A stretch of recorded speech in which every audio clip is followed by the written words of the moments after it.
यदि आप इस वक्तव्य को देख रहे हैं तो आपको अवश्य यह ज्ञात होगा कि यह किस विषय में है।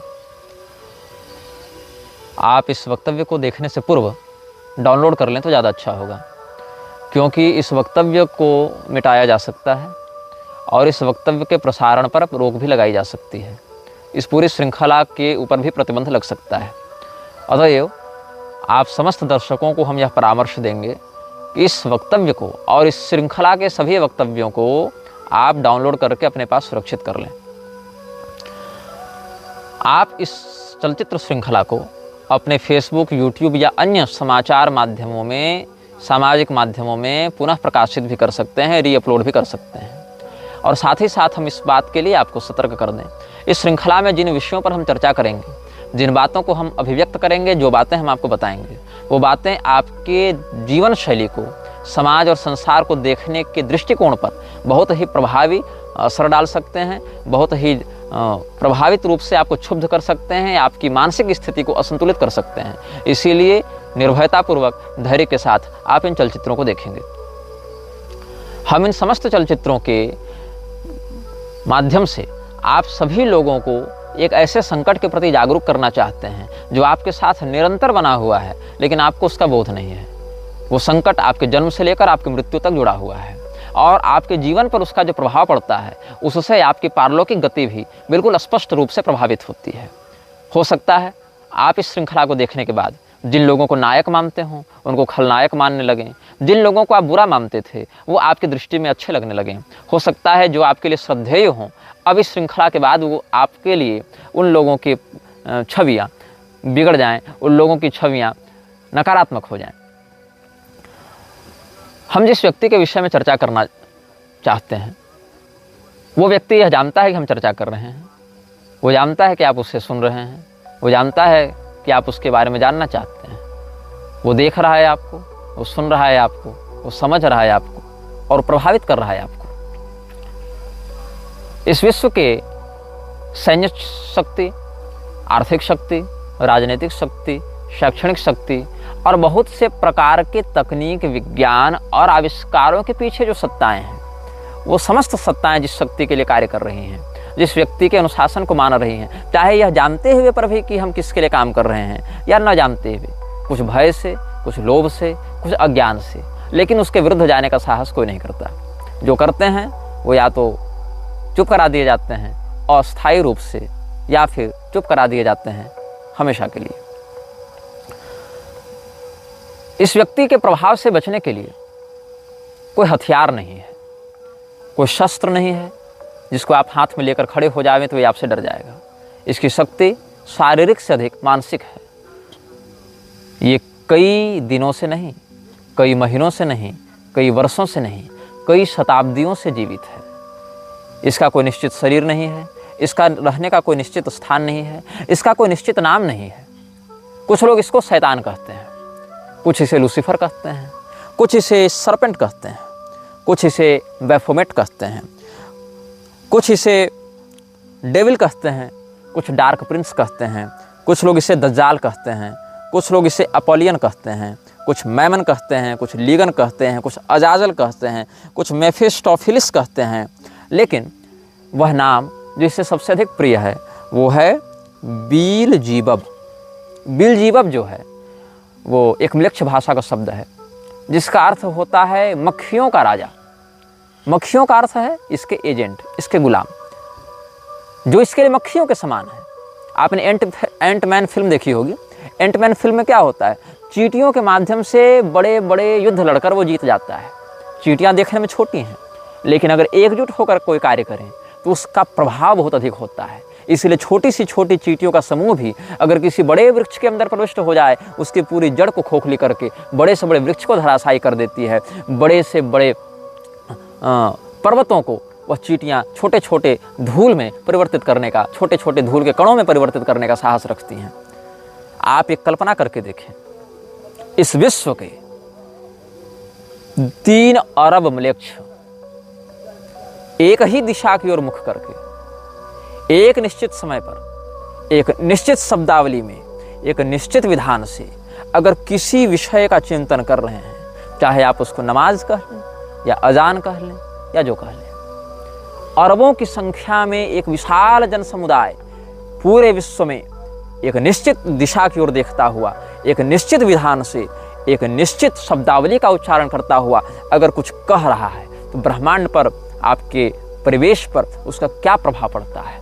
ये चींटियाँ, ये मक्खियाँ दिखने में छोटी होती हैं, लेकिन एकजुट होकर कोई कार्य करें तो बड़े से बड़े परिणाम को बना सकती हैं या रोक सकती हैं।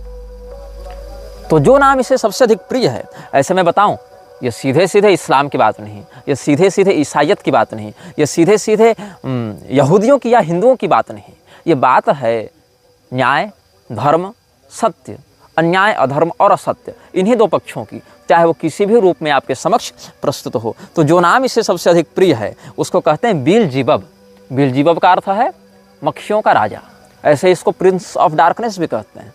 अलग अलग सभ्यताओं ने इसे अलग अलग नामों से पुकारा और इसे अपने नाम, अपने जगह, अपने शरीर बदलने में बड़ा आनंद आता है।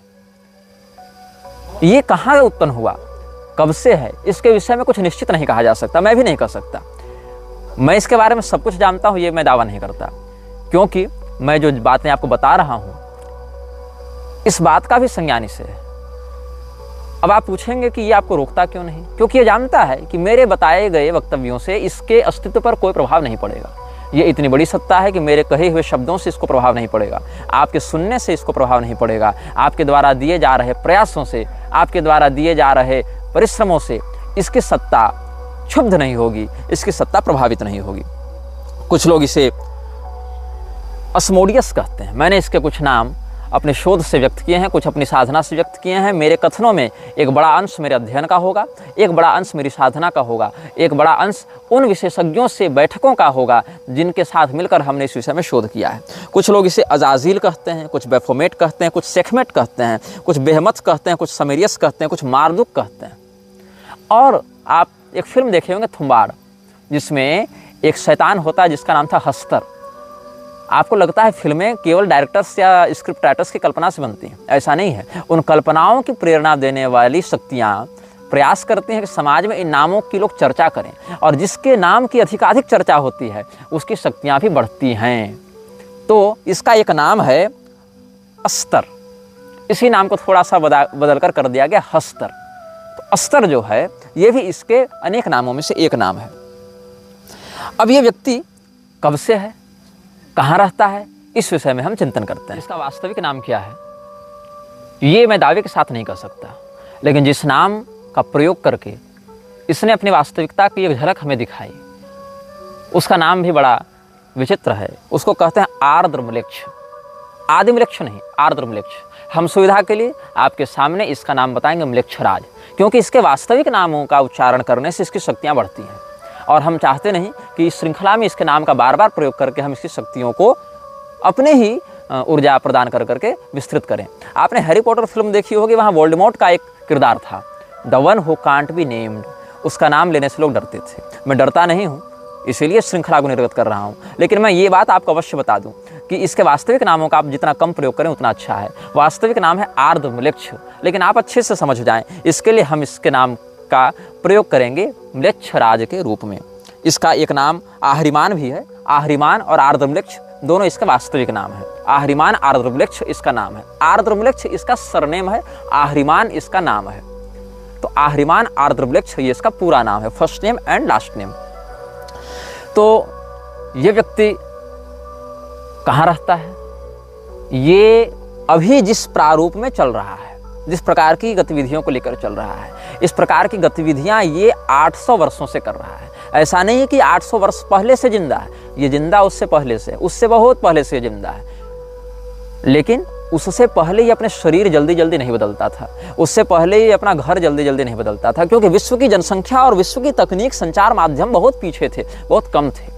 जैसे जैसे तकनीक बढ़ती है और जैसे जैसे जनसंख्या बढ़ती है, उतनी शीघ्रता से इसको अपना शरीर बदलना होता है, उतनी शीघ्रता से इसको अपना ठिकाना बदलना होता है। तो पिछले, मतलब आप समझ लें कि अगर आधुनिक काल गणना के अनुसार माने तो ईसा की पहली शताब्दी से लेकर ईसा की 12वीं शताब्दी में 1200 वर्षों में इसने अपने ठिकाने 8 से 10 बार बदले, और इधर 800 वर्षों में इसने अपने ठिकाने लगभग 10 बार बदले।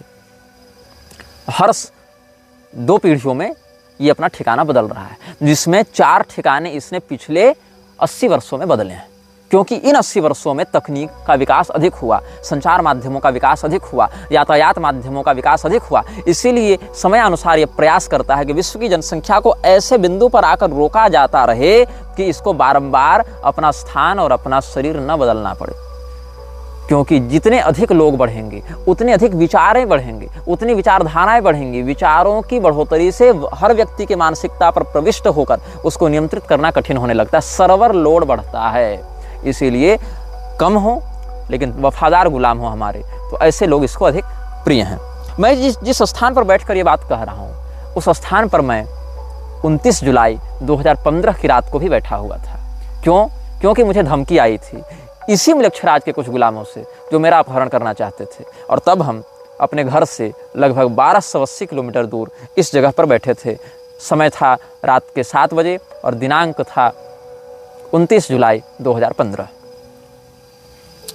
अब मैं ये बताता हूँ कि ये रहता कहाँ है। सबसे पुराना ठिकाना जो हमें इसका प्राप्त हुआ था वो था तुर्की में। तुर्की में एक जगह है जिसको आज प्लूटोज गेट के नाम से जाना जाता है। प्लूटोज गेट डेनिजली प्रोविंस में है, जो तुर्की में है। यहाँ पर लगभग ये 150 वर्षों तक रहा और 150 वर्षों तक इसने किया अपनी शक्तियों को बढ़ाया। सक्रिय तब भी था, लेकिन अपनी शक्तियों को इतना बढ़ाया कि ये सामाजिक सम्मोहन कर सके। कितने लोगों तक? लगभग 2 से 3 हजार लोगों की भीड़ को एक लक्ष्य के प्रति मानसिक रूप से सम्मोहित कर सके, ऐसी इसकी योजना थी और जिसमें ये सफल हुआ। इसके बाद इसने अपना ठिकाना बदला। इसके बाद इसने अपना ठिकाना बनाया इजराइल के बगल में। अब वो फ़लस्तीन है या वो इजराइल है, इस विवाद में हम नहीं पड़ेंगे क्योंकि ये झगड़े का विषय है। लेकिन इजराइल हो या फ़लस्तीन हो, इसने जेरिको या जेरिचो, जो भी इसका उच्चारण भाषा में किया जाता है, JERICHO, जेरिचो या जेरिको, जहाँ तक जेरिको होना चाहिए उच्चारण, ये फ़लस्तीन का प्रांत माना जाता रहा है या इजराइल का प्रांत माना जाता रहा है। ये विवादित विषय है, लेकिन इसने अपना ठिकाना यहीं पर बनाया। अभी इस वीडियो क्लिप में 4 मिनट की रिकॉर्डिंग हमारी नहीं हो पाई थी किसी तकनीकी खराबी के कारण। इस श्रृंखला की घोषणा जब हमने की थी, उसी समय से हमारे फ़ोन पर ऑटोमेटिक फीड्स में कुछ ऐसी बातें स्वयं आ रही हैं जो कि ऑफलाइन बातें हैं। ऐसा नहीं कि मैं कुछ नेट पर सर्च कर रहा हूँ या कुछ मैं ट्रेलर रिलीज कर रहा हूँ तो उसका एल्गोरिदम पकड़कर कुछ सजेशंस मिल रहे हैं, ऐसा नहीं है। मतलब बिल्कुल ऑफलाइन तरीके से भी जिस मोबाइल से वाईफाई या सिम कनेक्टेड नहीं है, उन मोबाइल्स पर भी कुछ सर्च करने पर, फोल्डर पर भी सर्च करने पर, ड्राइव में भी सर्च करने पर कुछ ऐसी बातें अप्रत्याशित रूप से सामने आ रही हैं जो कि हमारी संज्ञान में नहीं थी। और अभी क्या हुआ कि जब मैं इस क्लिप की दूसरी प्रति बना रहा था, एक दूसरा भाग अब रिकॉर्ड कर रहा था, तो लगभग 5 मिनट रिकॉर्डिंग होने के बाद वो स्वयं कैमरा बंद हुआ और उसके बाद वो रिकॉर्डिंग स्वयं मिट गई। इसीलिए हम इस वक्तव्य को पुनः रिकॉर्ड कर रहे हैं। ठीक है, तो हम बता रहे थे आपको कि वो भाग जो इजराइल और फिलिस्तीन के मध्य विवादित है, जेरिको जिसको कहा जाता है, वहाँ पर इसने बहुत तपस्या की और ये जीसस का समकालीन समय था। तो जीसस का जन्म जो है वो इसके उद्देश्य को पूर्ण करने के लिए तो नहीं हुआ था, लेकिन अंततः इसने जीसस के उद्देश्य में अपना उद्देश्य घुसा दिया और वो काम किया जो काम जीसस नहीं चाहता था। मैं जीसस का महिमामंडन नहीं कर रहा, जीसस को प्रोत्साहित नहीं कर रहा, जीसस की वकालत नहीं कर रहा। मैं बस ये बता रहा हूँ कि जीसस से जब इसकी मुलाकात हुई थी तो जीसस ने अपने अनुयायियों को सतर्क किया था। जॉन 14:30 में आप इसका प्रमाण देख सकते हैं। जीसस ने इसके आगमन की बात कही थी। जीसस जानता था कि आ रहा है, जीसस को अपने वश में लेने के लिए, और जीसस ने अपने अनुयायियों को सतर्क किया और कहा था कि विश्व का शासक आ रहा है, लेकिन उसका शासन मुझ पर नहीं चलता, क्योंकि कोई भी संपदा हो, चाहे दिव्य संपदा हो चाहे आसुरी संपदा हो, जब वो दिव्य संपदा या आसुरी संपदा का कोई व्यक्तित्व जन्म लेता है इस संसार में जिसका व्यापक प्रभाव जनमानस पर पड़ेगा, तो वह व्यक्ति बहुत प्रबल ग्रह दशा के साथ युक्त होकर आता है। तो अगर वो आसुरी व्यक्ति है तो दिव्य संपदा वहाँ हस्तक्षेप जल्दी नहीं कर पाती है, या अगर वो दिव्य संपदा से युक्त है तो आसुरी शक्ति वहाँ हस्तक्षेप नहीं कर पाती है। और कई बार ऐसा होता है कि दिव्य में दिव्य का हस्तक्षेप और आसुरी में आसुरी का हस्तक्षेप भी नहीं हो सकता है। जैसे कि राजा उत्तानपाद के पुत्र ध्रुव जब तपस्या करते थे तो देवताओं ने बड़ी माया दिखाई, वहाँ दोनों दिव्य संपदा है लेकिन असर नहीं कर पाई। यहाँ पर आसुरी संपदा में देखें, रावण और निवात कवच राक्षसों के बीच में युद्ध हुआ है, दोनों आसुरी संपदा के हैं, लेकिन निवात कवचों की आसुरी शक्तियाँ रावण के ऊपर हावी नहीं हो पाई। तो यहाँ पर दोनों मृक्ष शक्तियाँ टकराई हैं, लेकिन मृक्षराज उस समय, जो आर्द्र मृक्ष है, वो उस समय अहरिमान का शासन जीसस पर नहीं चल पाया। इसलिए जॉन 14:30 में जीसस ने कहा अपने अनुयायियों को कि I will no longer talk much with you for the ruler of this world is coming. इस विश्व का शासक आ रहा है। तो वह विश्व का शासक गॉड नहीं था, वो उस विश्व के शासक का नाम था आर्द्रम्लेच्छ अहरिमान। और उसने कहा म्लेच्छराज का शासन मेरे ऊपर अभी नहीं चल रहा है, he has no power over me, ये जीसस ने कहा। और जीसस के ऊपर उस समय प्रभाव नहीं पड़ पाया, इसीलिए 300 वर्षों तक म्लेच्छराज ने अपनी तपस्या को बढ़ाया। और कॉन्टेस्टिन के समय जीसस का ब्रांड उठाते हुए, जीसस का नाम लेते हुए कॉन्टेस्टिन के माध्यम से म्लेच्छराज ने अपनी शक्तियों को आगे बढ़ाया। और इसमें उसको 300 वर्षों का समय लगा ताकि विधिवत समाज में अपने विकृति का प्रसारण कर सके। और इस समय वो कहाँ था? उस समय न्यू ऑरलिन्स लुसियाना में था, जहाँ गेट्स ऑफ जीनी है। गेट्स ऑफ जीनी नामक स्थान पर म्लेच्छराज ने 300 वर्ष अपना निवास बनाया। और लुसियाना शहर में, जो कि एक म्लेच्छ प्रांत है, वहाँ पर इसने अपनी शक्तियों को बढ़ाने का काम किया। इसके बाद लगभग हर 100 साल 150 साल में ये अपना स्थान बदलता रहा, जिसमें ये जापान आया और श्रेजान की पहाड़ियों में इसने तपस्या की। फिर ये चीन आया, वहाँ चोंग क्विंग मिंग के पहाड़ी में इसने तपस्या की। फिर ये ग्रीस आया, वहाँ केप मेटापान की गुफाओं में इसने तपस्या की। फिर ये चेज गणराज्य चला गया, जहाँ इसने किला बनाया जिसको होस्का कैसल कहा जाता है। होस्का कैसल में इसने तपस्या की। वो किला 3-4 बार बना है, लेकिन प्रारंभ में उसने म्लेच्छराज ने ही इसकी नींव रखी थी। यहाँ पर ये अभी भी विद्यमान है, इन जगहों पर अभी भी इसके मुख्यालय विद्यमान है। फिर ये इटली में 2 मुख्यालय बनाता है। चेज रिपब्लिक के बाद इटली पहुँचा। इटली में इसने अपने 2 मुख्यालय बनाए, एक केव ऑफ सिविल में, सिविल की गुफा में इसने बनाया, और एक रोम में भी इसकी गद्दी है जिसको लेक्टस कर्टियस कहते हैं। लेक्टस कर्टियस की जो गद्दी है वो इटली के रोम में है, वहाँ पर म्लेच्छराज की एक प्रधान गद्दी है। फिर वहाँ से ये मैक्सिको पहुँचा, जहाँ पर मिक्टलैन एक स्थान है, वहाँ पर इसकी एक गद्दी है। बेलीज में एक्टोन टूनिसिल मुखनाल नाम की गुफा है, वहाँ पर इसका है।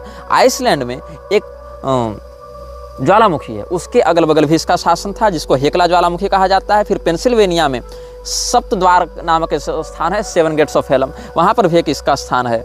और ग्रीस में मैं बता चुका हूँ केप मेटापेन गुफाएं, वहाँ पर भी, मतलब कहीं पहाड़, कहीं किला, कहीं गुफा, ऐसे स्थानों पर तपस्या करता रहा। अब प्रश्न है, तपस्या इसने किसके की? किसी देवता की, किसी भूत की, किसी पिशाच की, किसकी तपस्या की? इसने तपस्या की पश्चिमामनाय तंत्र के मंत्रों की। भगवान महादेव ने भी इस बात का उद्घोष किया है कि विश्व में बढ़ते म्लेच्छ तंत्र में पश्चिमामनाय तंत्र के मंत्रों का बहुत बड़ा हाथ होगा। और पश्चिमामनाय मंत्रों की एक बड़ी ऊर्जा इस्लामिक आतंकवाद को प्रोत्साहित करने में भी लगती है। तो उस मंत्र की उसने आराधना की, साधना की, मंत्राधिष्ठात्री आसुरी शक्तियों की इसने आराधना की। फिर इसने अपने मुख्यालय बनाने आरंभ की। ये तो इसकी कर्मभूमि हो गई। इन स्थानों पर इसने अपनी शक्तियों को बढ़ाया और अपनी शक्तियों को, ये 12वीं शताब्दी तक की बात है। 12वीं शताब्दी के बाद ये आया प्रोवो ऊटा नामक स्थान पर। प्रोवो ऊटा स्थान पर आकर इसने अपनी एक गद्दी स्थापित की, अपना एक मुख्यालय बनाया। फिर ये माल्टा चला गया। माल्टा शहर में जो गोजो द्वीप है, गोजो द्वीप पर इसने कब्जा किया। माल्टा शहर में ये रहा। उसके बाद मैंने जहाँ तक हमारी बुद्धि जा पाई भौतिक और आध्यात्मिक स्थिति से, वहाँ तक हमने इसका शोध किया है। और मैं बताऊँ, फिर ये स्कॉटलैंड गया, वहाँ स्काराब्री नामक स्थान पर ये रहा। फिर ये उत्तरी स्लोवेनिया गया और वहाँ पर पोटोक की गुफाओं में रहा। फिर ये इराक पहुँचा, कुर्दिस्तान इराक के क्षेत्र में इवरिल का सीटाडेल इसने बनवाया, वहाँ पर ये रहा। फिर फ्रांस चला गया, वहाँ पर लेस्कक्स की गुफाओं में रहा। फिर स्पेन के केव ऑफ इल कैस्टेलियो में ये रहा। उसके बाद ये तुर्की आया, गोवेकली टेप में ये रहा। इस प्रकार से अलग अलग स्थानों पर घूमता हुआ अंत में ये पहुंचा कोला प्रायद्वीप। कोला प्रायद्वीप में आज से 50 साल पहले म्लेच्छराज रहता था। जब कोला प्रायद्वीप में वैज्ञानिकों का शोध बढ़ने लगा तो कोला प्रायद्वीप को छोड़कर ये पहुंच गया तुर्कमेनिस्तान के काराकुम रेगिस्तान में। और पिछले 1 साल तक ये तुर्कमेनिस्तान के काराकुम रेगिस्तान में रहता था। अब ये जिस स्थान पर रहता है वो दिखता कैसा है, इसकी झलक अगर मैं कुशल चित्रकार या एनिमे डिजाइनर होता तो आपको मैं दिखा देता, लेकिन मैं असमर्थ हूँ। मैंने AI से इसके घर का डिजाइन बनाने का बहुत प्रयास किया। लगभग मैंने अपने जीवन के 3 दिन दिए, जहाँ तक मेरे पास तकनीकी ज्ञान है, ग्राफिक डिजाइन से मेरे पास, मैंने 3 दिन परिश्रम किया। लेकिन जो मैंने देखा इसके घर का नक्शा वो मैं नहीं दिखा सकता हूँ आपको। मैंने बहुत परिश्रम किया, क्षमा कीजिएगा, मेरे पास वो डाटा नहीं है। मैं बस आपको वर्णन करता हूँ, आप अपने नेत्र बंद करके वो जानकारी को सोचने का प्रयास करें कि आप एक ऐसे स्थान पर हैं जो लगभग आधा किलोमीटर लंबा और आधा किलोमीटर चौड़ा है। मतलब वो स्क्वायर नहीं है, आप ऐसा समझें कि वो आधा किलोमीटर रेडियस का एक गोलाकार क्षेत्र है। उस गोलाकार क्षेत्र के मध्य में एक तल्ले का एक घर है। ये अंडरग्राउंड नहीं है, ये ज़मीन के ऊपर है और उसकी छत एक तरफा स्लोप वाली है। एक तरफा स्लोप वाली उसकी छत है, दो तरफा स्लोप नहीं है, एक तरफा स्लोप है। बिल्कुल काले रंग का घर है। उस घर के ठीक सामने आग जल रही है। कुछ टूटे हुए वाहन हैं, कुछ बिजली के खंभे हैं जहाँ पुराने बल्ब लग रहे हैं और उन बल्बों की रोशनी जहाँ तक है वहाँ तक तो प्रकाश है, लेकिन उसके आगे घुप घना अंधेरा है। और मैं बहुत निर्भय प्रवृत्ति का व्यक्ति हूँ। मैं वन पर्वत इत्यादि में निर्भयतापूर्वक विचरण करता हूँ और उस घर की झलक मैंने लगभग आधे मिनट तक देखी। मैंने स्वयं को वहाँ पर आध्यात्मिक रूप से अनुभव किया, लेकिन वो इतना भयाक्रांत करने वाला दृश्य था। वहाँ कोई भूत प्रेत डरावनी यह कुछ नहीं थी, बस एक घर था काले रंग का, एक अंधेरा परिवेश था, कुछ टूटे वाहन थे और सामने अग्निकुंड था। और इसी दृश्य में इतनी नकारात्मकता थी, इतनी आसुरी तत्वों का उसमें प्रतिष्ठापन था कि मेरे जैसा निर्भय व्यक्ति भी हृदय से कांप गया और उसके आगे देखने का मैं साहस उस समय नहीं कर पाया था। और इस स्थान का नाम क्या है ये खोजने में मैंने बहुत परिश्रम किया और तब जाकर पता चला कि ये स्थान का कोई निश्चित नाम नहीं है। मतलब ये उसका हेडक्वार्टर जो है, हेडक्वार्टर की एक अलग संज्ञा है जिसको कहते हैं पैरागमम। इसका नाम है पैरागमम। पैरागमम का जो मुख्यालय है, पैरागमम एक उपलक्षण है। मतलब अगर मृक्षराज यहाँ बैठा है तो इसी जगह का नाम हो जाएगा पैरागमम। अगर मृक्षराज दिल्ली में बैठा है तो उस जगह का नाम हो जाएगा पैरागमम। अगर मृक्षराज वाशिंगटन में बैठा है तो उस स्थान का नाम हो जाएगा पैरागमम। मतलब पैरागमम को निश्चित स्थान नहीं है, पैरागमम वो थ्रोन है जिस पर मृक्षराज बैठता है, वो उसका हेडक्वार्टर है। चाहे वो कहीं बना ले, चाहे वो आपके मन में बना ले, तो आपका मन हो जाएगा पैरागमम। इस प्रकार से अलग अलग स्थानों पर वो रहता है। सीरिया में भी इसकी गतिविधियाँ हमने 2017 से 18 के मध्य में देखी थी, अनुभव की थी। मतलब देखी थी मतलब गया नहीं था, अनुभव की थी और एक शाक्त परंपरा के साधक से इसकी पुष्टि भी की थी। तो हमने आपको इस विषय में मूलभूत जानकारी आज देने का प्रयास किया है, इसके नाम के विषय में, इसके उद्देश्य के विषय में, इसके रहने के ठिकानों के विषय में।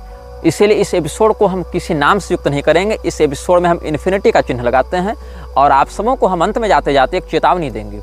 इस वीडियो को देखने से पहले अगर आप डाउनलोड कर चुके हैं तो अच्छी बात है, नहीं तो अब इस वीडियो का अंत तो होने वाला है, अब बिल्कुल डाउनलोड कर लें। और इस वीडियो की श्रृंखलाओं को आप जब भी देखेंगे तो आप एक मंत्र का पाठ करें वीडियो को देखने के पहले और वीडियो को देखने के बाद, और अपने जीवन का इसको अभिन्न अंग बना लें। इस मंत्र को मैं डिस्क्रिप्शन में लिख भी दूंगा और मैं बोलकर भी सुना देता हूँ। कर्कोटकस्य नागस्य दमयन्त्या नलस्य च ऋतुपर्णस्य राजर्षेः कीर्तनम कलिनाशनम। एक बार और सुन लीजिए। ऋतुपर्णस्य राजर्षेः कीर्तनम कलिनाशनम, यही वाला श्लोक है। शुरू से पहला बोलता हूँ। कर्कोटकस्य नागस्य दमयन्त्या नलस्य च ऋतुपर्णस्य राजर्षेः कीर्तनम कलिनाशनम। अर्थ क्या है? निषध देश के राजा नल, विदर्भ देश की राजकुमारी दमयंती, अयोध्या के महाराज ऋतुपर्ण और कर्कोटक नाग, इन चारों का स्मरण करने से कलि पुरुष कलियुग आपको पीड़ा नहीं देता, बाधा नहीं देता। आप अभी जिस आध्यात्मिक स्थिति में हैं, अपने इष्ट का चिंतन करते हुए, अपने गुरुमंडल का चिंतन करते हुए, अपने कुलागमोक्त देवताओं का चिंतन करते हुए इस मंत्र का अधिकाधिक चिंतन करें, पाठ करें। प्रातःकाल उठकर इसका अधिकाधिक चिंतन किया करें, इस मंत्र के अर्थ का चिंतन किया करें और परब्रह्मणे नमः ऐसा कह के भगवान को प्रणाम करें, अपने इष्ट को प्रणाम करें। और मृक्षराज से आपका जीवन मानसिक, शारीरिक, सामाजिक रूप से प्रभावित न हो, इसके लिए अपने मन को अधिकाधिक सबल बनाएं, क्योंकि आपका भय ही मृक्षराज का आहार है। यह वीडियो जल्द ही हटा दिया जा सकता है। कृपया थर्ड पार्टी ऐप्स का उपयोग करके डाउनलोड करें। आप इस वीडियो को अपने चैनल पर फिर से अपलोड भी कर सकते हैं।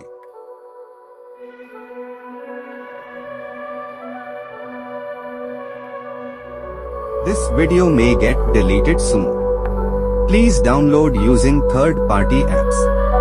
You may also re-upload this video on your channels. Thank you.